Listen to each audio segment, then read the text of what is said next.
Bíblia vai dizer que havia uma promessa sobre o apóstolo João nos últimos dias de Jesus, após a ressurreição na terra, caminhando com Pedro. João vem atrás deles caminhando e Pedro pergunta o que se daria de João. E Jesus responde a Pedro: o que te importa que ele viva até que eu venha no meu poder e na minha glória? A Bíblia diz que correu comentários que João não iria experimentar a morte, e eles criam que João iria viver o arrebatamento da igreja. E o texto vai dizer que todos os apóstolos morreram, acabaram a sua caminhada, e tem um último apóstolo vivo, o apóstolo João. Como é do conhecimento dos irmãos, a Bíblia vai dizer que durante o reinado de Domiciliano, ele está pastoreando a igreja de Éfeso, e ao saber que havia ainda um dos 11 vivos, manda chamar João, pede para que João negue ao seu Cristo. Ele não nega. A história diz que ele é jogado em um latão de azeite quente, não morre. Então a Bíblia vai dizer que ele está na ilha de Patmos. A promessa de anos atrás, lá de João, quando para Pedro falou que ele não iria experimentar a morte até que ele voltasse, se cumpre. Ele está de joelho e ele ouve uma voz que fala por detrás dele. E a Bíblia diz, meus irmãos, que Jesus diz uma palavra para ele, para que ele escrevesse todas as coisas que ele visse, e as que são, e a que depois dessas hão de acontecer. Algumas pessoas, ao lerem o livro do Apocalipse, vão fazer uma leitura como uma curiosidade acerca das coisas futuras que vão acontecer: arrebatamento, tribunal de Cristo, grande tribulação, milênio, juízo final, e somente com esse intuito, certo? Que é um livro que apresenta para as nossas vidas as áreas que precisam de uma transformação, para viver aquilo que João escreveu, aquilo que Jesus falou. E a Bíblia diz que após Jesus mandar João escrever tudo que ele havia visto, João então começa a escrever esta carta. A Bíblia diz que Jesus fala acerca para as igrejas, e a igreja que nós fizemos leitura é a igreja de Laodiceia. A Bíblia diz, meus irmãos, que todas as igrejas tinham pontos positivos, ou algumas igrejas tinham pontos positivos, pontos negativos. E dentro desta igreja a qual João escreveu, me chamou a atenção enquanto eu lia, e algo ardeu em meu coração acerca daquilo que nós precisamos lutar, aquilo que nós precisamos batalhar, que é a mornidão espiritual. A Bíblia vai dizer, meus irmãos, ou a história vai dizer, que a cidade era uma cidade de boa localização, aonde estava a igreja de Laodiceia. Ficava no centro de grandes rotas comerciais. A história diz que na cidade, e pelo texto que nós vamos ler, que ela diz, ou Jesus diz, tu se diz ser rica. Era uma cidade onde havia grandes teatros, estádios, ginásios, grandes banqueiros, pessoas bem financeiramente. Era uma igreja que não tinha dificuldade financeira. Era uma cidade rica, e era uma igreja rica, porém era uma igreja vazia de Deus. Era uma igreja sem a presença de Deus. E a Bíblia vai nos falar que Jesus começa a falar, a expor, por intermédio da vida de João, o estado espiritual desta igreja, o estado que esta igreja se encontrava. E a Bíblia vai nos mostrar, pela leitura que nós lemos, que esta igreja havia perdido o fervor espiritual. Esta igreja havia perdido o fogo no seu coração, pelas coisas de Deus, pela comunhão com Deus, pela sua entrega a Deus. Estava fria, ou melhor, estava morna, estava sem o fervor espiritual. A história vai nos dizer, e a Bíblia vai nos falar, que Jesus, na sua ida aqui na terra, ele ensinou muito por parábolas, trazia contextos históricos, mediante uma situação que ele estava passando, para trazer ensinamentos para pessoas, para o povo, para que assim a palavra viesse a ser revelada. E na carta a Laodiceia não é diferente. Ele traz o mesmo contexto histórico para trazer ensinos a ele, para exortar eles. A região era um centro de água termáticas, a região onde estava a igreja de Laodiceia, e ela passava por 3 cidades. A primeira era de Colossos, onde havia ali fontes de águas frias, fontes de água gelada. A segunda cidade era de Hierápolis. Havia uma fonte de água quente. E é por isso que na Laodiceia, após os tubos, após o encanamento que vinha de Colossos, que vinha de Hierápolis, ao chegar em Laodiceia, ao se fundir a água fria e a água quente, se tornava uma água morna. E é por isso que Jesus entra acerca desses ensinos para a igreja de Laodiceia. Tanto as águas frias como as águas mornas ou quentes chegavam em Laodiceia e se tornavam uma água morna. E é por isso que ele fala para esta igreja: ora, tu não és frio e nem quente, quem deras que fosse frio, mas tu és morno. Observe, meus irmãos, que no coração cristão, na vida cristã, existem 3 temperamentos espirituais.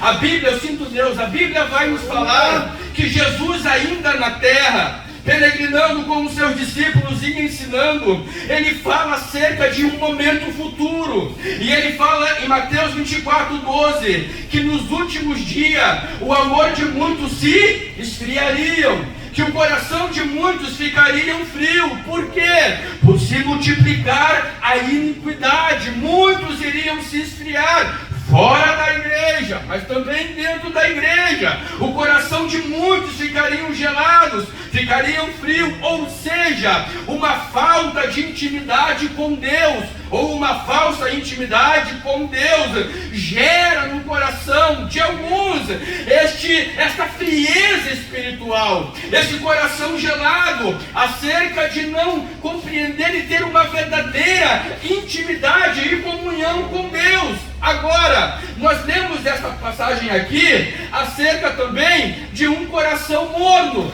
que não é frio e também não é quente, fica em cima da ponte, não se posiciona. E o texto vai dizer também que certa feita havia 2 discípulos em Jerusalém, junto com os 11, após passar 3 dias e não se cumprir, entre aspas, eles não verem a ressurreição, eles saem de Jerusalém a caminho de Emaús. E o texto vai dizer que quando eles chegaram em Emaús, se sentaram na mesa, Jesus partiu o pão e desapareceu, eles conversaram. Quem era aquele que caminhava entre nós, que quando falava da palavra, o nosso coração ardia, o nosso coração queimava? Aleluia!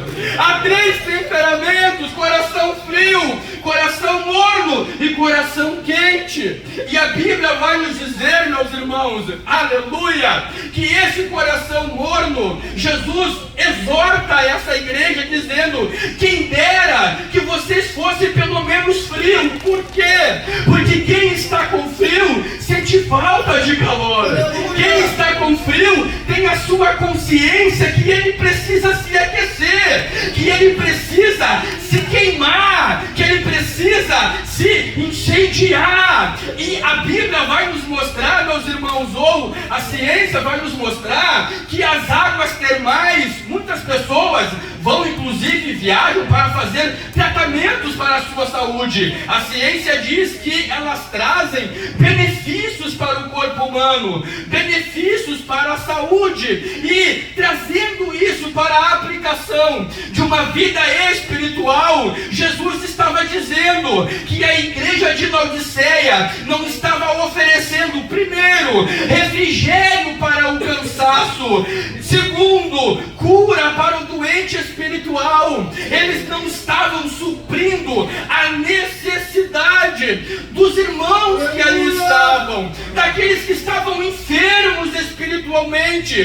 doentes espiritualmente. Agora, meus irmãos, o porquê que essa igreja se encontrava assim, o porquê que essa igreja vivia nesta mornidão espiritual. Ela não era assim, ela já havia sido quente, ela já havia experimentado o fogo do Espírito, mas com o passar do tempo, ela entrou por esse caminho, e o ambiente se tornou uma mornidão espiritual. E a Bíblia nos fala que Jesus relata o motivo que essa igreja estava assim, e o que me chama a atenção é que é o mesmo motivo, o mesmo erro que todas as igrejas que Jesus escreveu cometeram.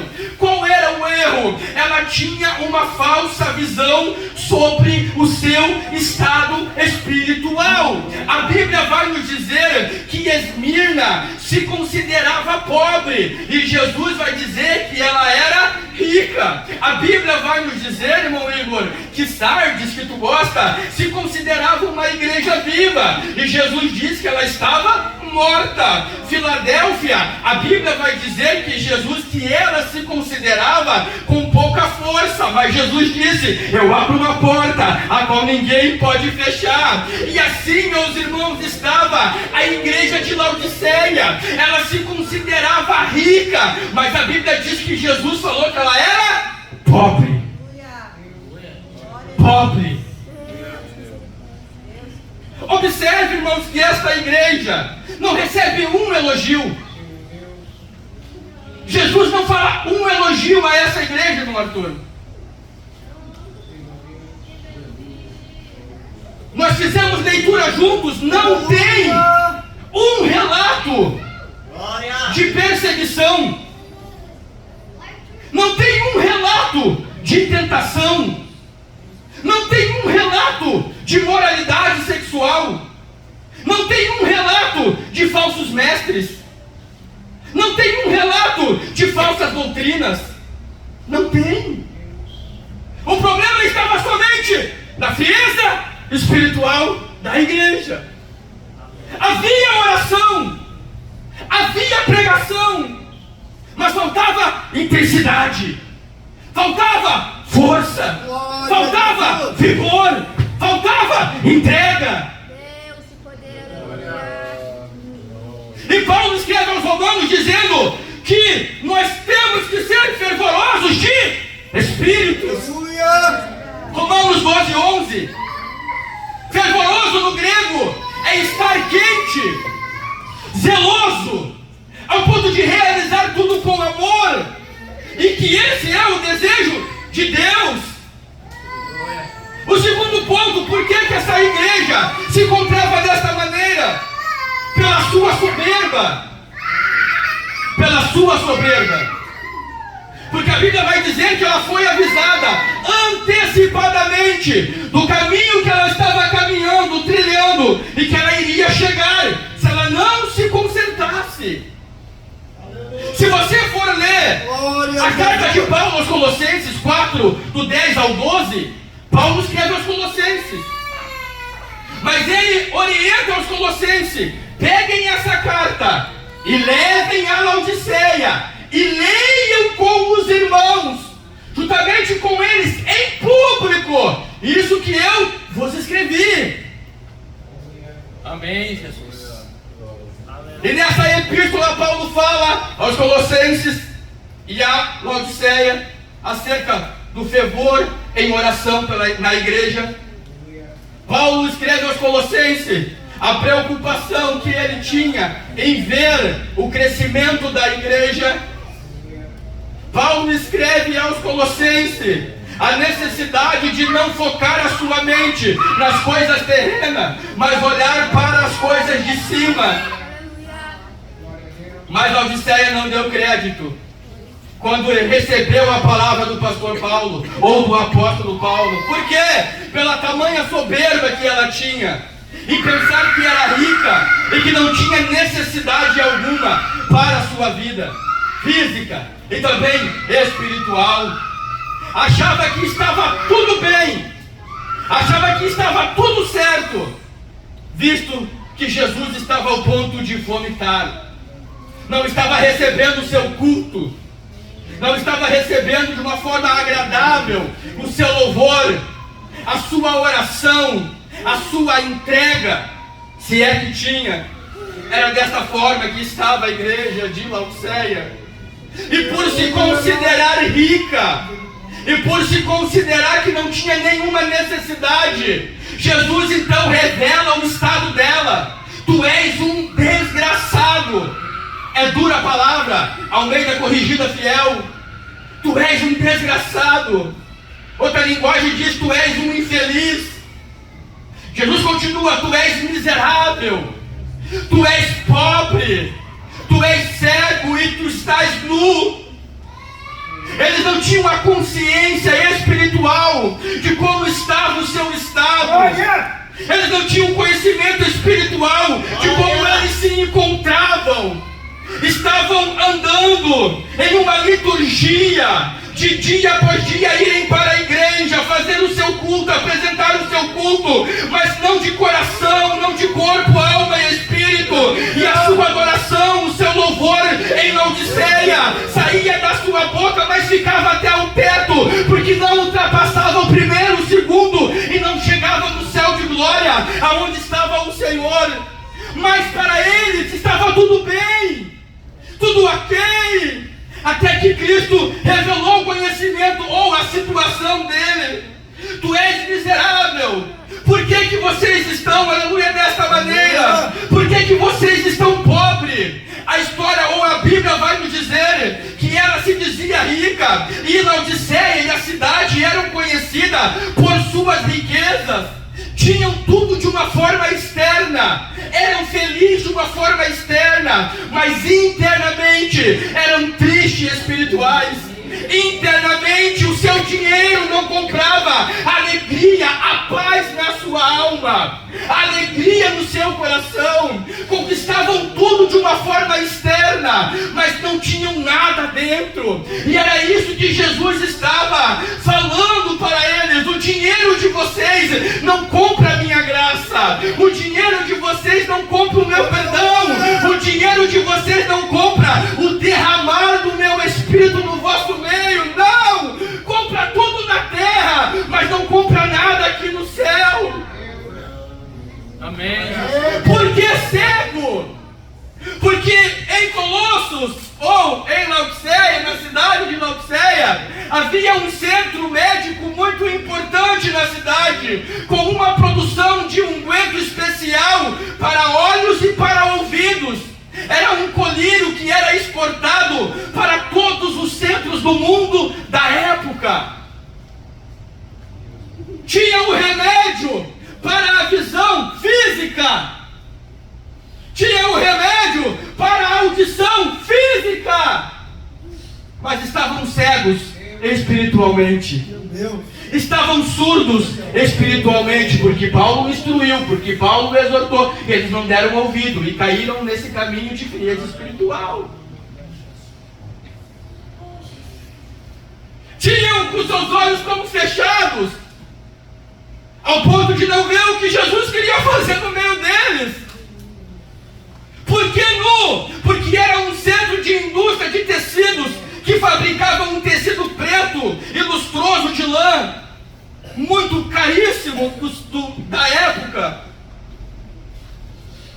mas não tinham roupas adequadas para se apresentar ao Senhor, para se achegar ao Senhor. Ou seja, irmãos, a igreja de Laodiceia é uma igreja que acreditava estar agradando a Deus, quando na verdade Cristo estava ao ponto de vomitar ela da sua boca.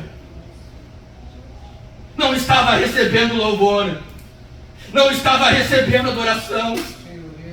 E nós não vemos aqui, irmãos, como nós vimos em algumas outras igrejas, tantas práticas pecaminosas, tantas falsas doutrinas. Não foi essa a exortação de Jesus a esta igreja. Mas a Bíblia vai dizer que Cristo, com seu infinito amor, assim para com as demais igrejas, Ele tirou a ferida, olhou a ferida E agora ele apresenta o remédio. E ele fala: eu os oriento a comprarem de mim o ouro puro, provado no fogo. Ele está dizendo: a verdadeira riqueza, igreja de Laodiceia, não é as coisas naturais, humanas, mas é as coisas espirituais. Aleluia. É o que está no reino de Deus, no reino do céu. Eu tenho ouro, o verdadeiro ouro, para conceder a vocês. Que comprem de mim, ou que eu vos conceda roupas brancas, vestimentas que me agradam. Eu sou o Criador de tudo, eu que criei tudo. Não confiem nos bancos de vocês, não confiem na reserva econômica de vocês, mas confiem em mim, porque ele disse em João que sem ele nada podemos fazer. Colírio para ungir os teus olhos, para que vejas. Discernimento espiritual, visão que precisa melhorar, que precisa mudar, para ter prazer, para que Deus viesse ter prazer no comportamento deles. Não havia discernimento espiritual, não havia visão espiritual, porque Jesus não disse: tem alguns aí em Laodiceia. Não! Ele não disse: tem um aí em Laodiceia que está. Não! Não! A igreja em geral ele exorta. A igreja em geral, ele chama a atenção acerca dessa necessidade de abrirem os seus olhos espiritualmente. E ele fala no verso 19: eu repreendo a todos que eu amo. Apesar de todas as necessidades da igreja, da dificuldade da igreja, Cristo, com seu infinito amor, não desiste dela. E diz: se pois zeloso, te arrepende-te. Te arrepende-te. No verso 20, ele apresenta um novo recomeço. E ele diz: eis que eu estou à porta e bato. Alguém que ouvir a minha voz e abrir a porta, ouvir a minha voz, surdo espiritual, abrir o ouvido para a palavra, não ouviram Paulo antes, meu servo. Agora eu estou falando convosco por intermédio dessa carta que João está escrevendo. Se vocês ouvirem a minha voz e abrirem os vossos corações para a minha palavra, eu entrarei e cearei contigo e vocês comigo. Ele faz uma proposta para esta igreja, para mudar o estado espiritual dela.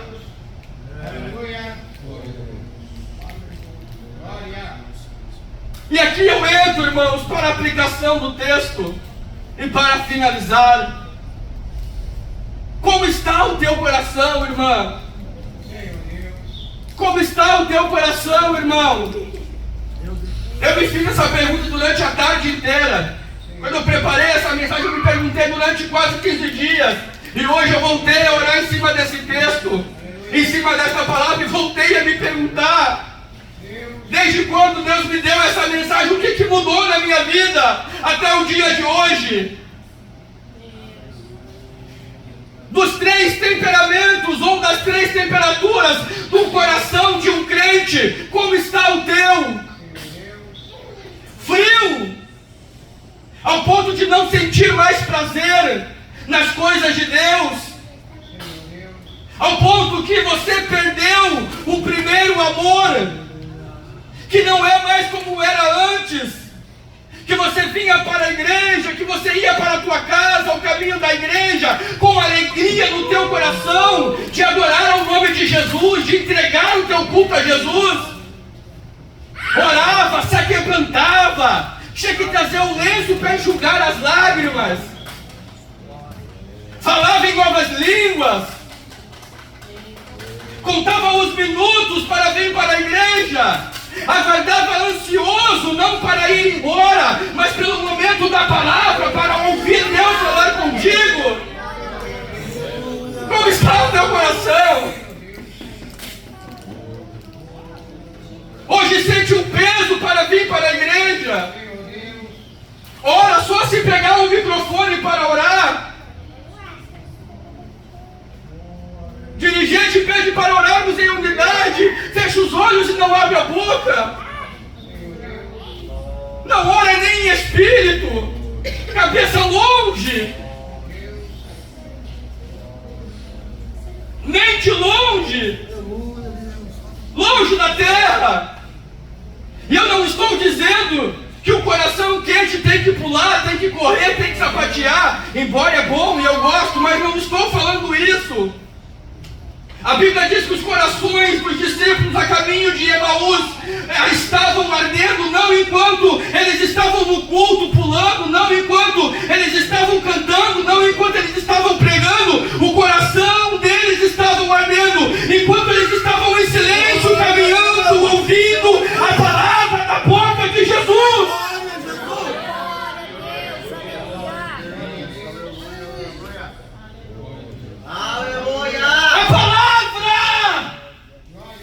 Tem que gerar no teu coração algo. A palavra tem que gerar no meu coração algo. Impactar não somente a nossa alma, mas o nosso espírito. Mas para isso, não adianta o dirigente pedir para levantar a mão, ficar em pé, suar o cabelo. Você tem que ser sensível à voz do Espírito, abrir o coração para a palavra transformar a tua vida.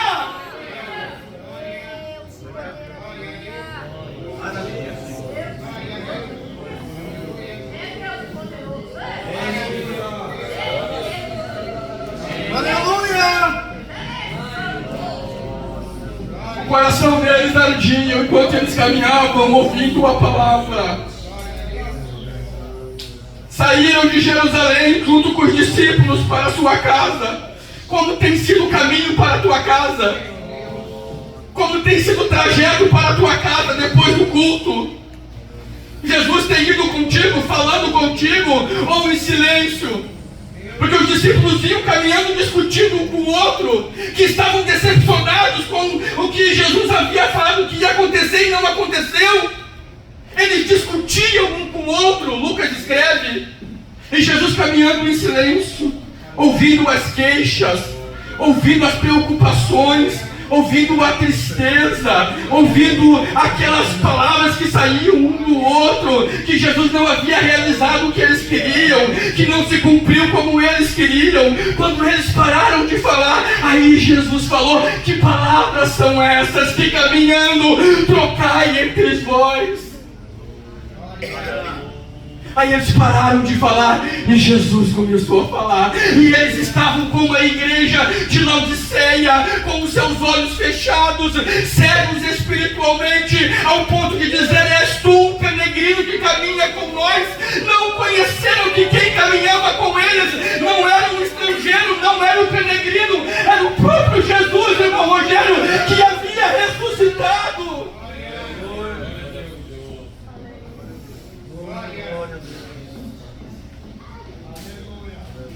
Mas se você está frio, irmã, se você está frio, irmão, se tu, irmão Samuel, está frio, e te humilhar, e reconhecer que você precisa de fogo, que você precisa te aquecer, a lenha está sendo posta nesta noite, que é a palavra do Senhor, e você vai sair daqui incendiado, queimando, cheio da glória de Deus. Daniel, vamos finalizar, te ajuda, meu filho. Ou você está morno espiritualmente, dominado pela tua soberba, com uma falsa visão sobre si mesmo, achando que está tudo bem. Não, essa palavra é para a irmã A que não veio hoje, é para a irmã B. Não, eu estou bem. Apegado nas coisas terrenas, presente no culto fisicamente, mas longe espiritualmente, pensando aí no teu lugar nesse exato momento: essa palavra não é para mim, não preciso de nada, está tudo bem. O líder chama para conversar, da juventude, da união feminina: irmã, estou preocupado contigo, tua ausência, estou preocupado contigo, não estás bem espiritual. Não, eu estou bem, está tudo bem. cego. Cega!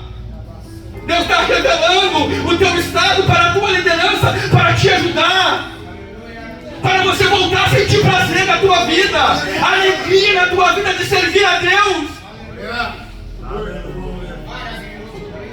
Eu venho quarta, venho quinta, venho sábado, venho domingo, está tudo bem. Eu preciso te falar que se não há fervor na tua vida espiritual, não está tudo bem. Alguma coisa não está bem. E pior, Deus não está recebendo o teu louvor. Deus não está recebendo o teu culto.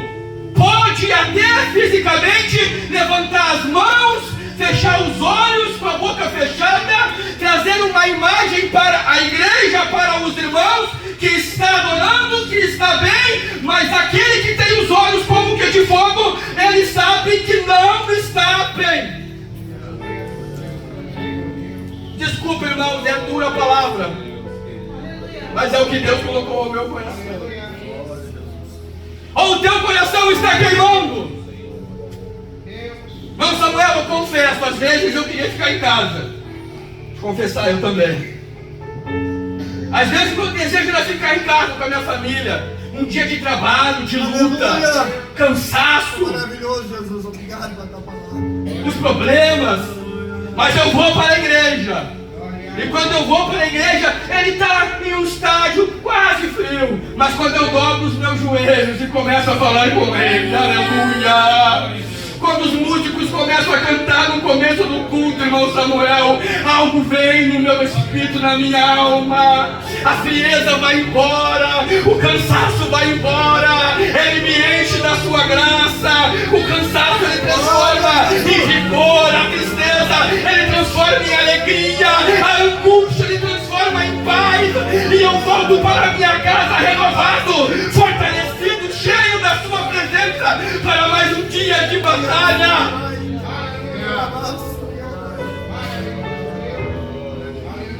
Como está o teu coração? Como está o teu coração, irmã? Como está o teu coração, irmão? Jovens, vivemos cultos, irmãos, que temos que nos desgastar, ficamos constrangidos. Eu sei que é chato, evangelista, irmão Luiz, ficar pedindo, irmão Rogério, para adorar. Eu sei que é chato ficar pedindo para ficar em pé, mas é algo que nos incomoda.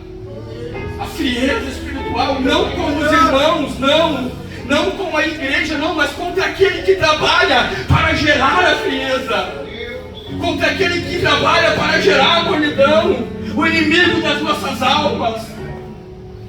E nós pedimos, fica de pé, adore ao Senhor. Alguns se entregam, mas outros estão longe, outros estão fora. Enquanto não haver uma unidade, nós não vamos viver a verdadeira manifestação do poder de Deus no nosso meio. A Bíblia diz em Atos 4, irmão, acerca que Pedro e João saíram da prisão pública e foram para a casinha da irmã Maria.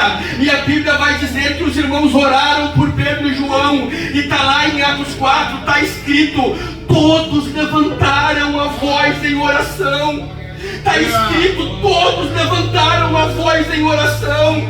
É unidade, irmãos. E depois que todos levantaram a voz em oração, foram cheios do Espírito Santo, e o lugar onde eles estavam estremeceu.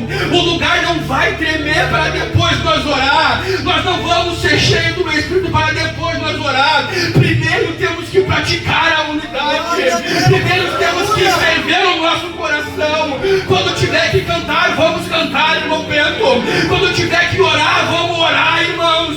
Quando tiver que ouvir, vamos ouvir. Mas vamos seguir aquilo que Deus tem para as nossas vidas. E vamos mandar embora essa frieza espiritual. Vamos mandar embora essa mornidão espiritual. Nós não somos crentes só em campanha. Nós não somos crentes só em evento. Nós não somos crentes só em congresso. O que Deus faz aqui nos sábados, Deus derrama da sua glória. Às vezes tem 10, 11 irmãos e está aqui a liderança. criança e a própria juventude. A glória de Deus vem sobre esta igreja. Por quê? Tem pouquinho, tem 8, tem 10, mas todos se entregam para a presença.